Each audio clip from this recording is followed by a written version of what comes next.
gelecek, bizimle gelecek. Gençliğimiz ebedidir, ölmezdir.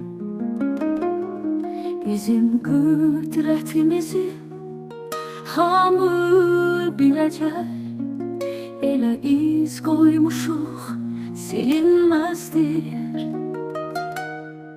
Azerbaycan geleceği parlaktır. Devletimiz bu gençliğe dayaktır. İlhamlı gelecek, sağlam gelecek. Güç, kuvvet, etibar, inan gelecek. Sağlam gelecek namine, gelin verek el ele biz.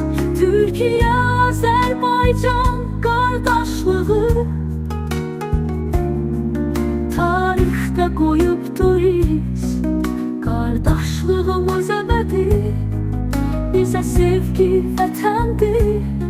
Sağlam gelecek namine, herkes koşulsun bize.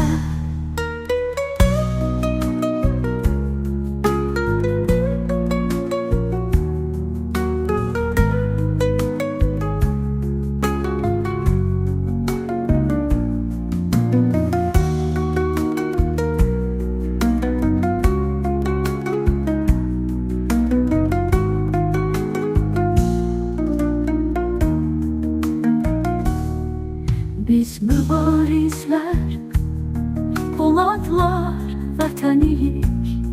Düşmənə zərbədir məhəbbətimiz. Biz Xudayar nəğməsinin səsiyik.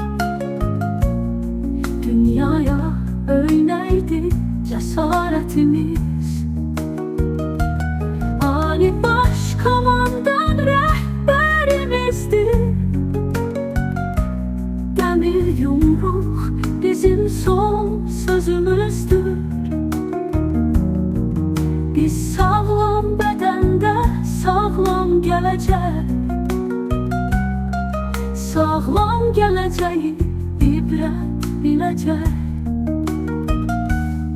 Sağlam gələcək naminə, gelin verək el ele biz. Türkiye, Azerbaycan kardeşliği tarihte koyup duruz. Kardeşliğimiz ebedi, bize sevgi vətəndir. Sağlam gelecek namine, herkes koşulsun bize.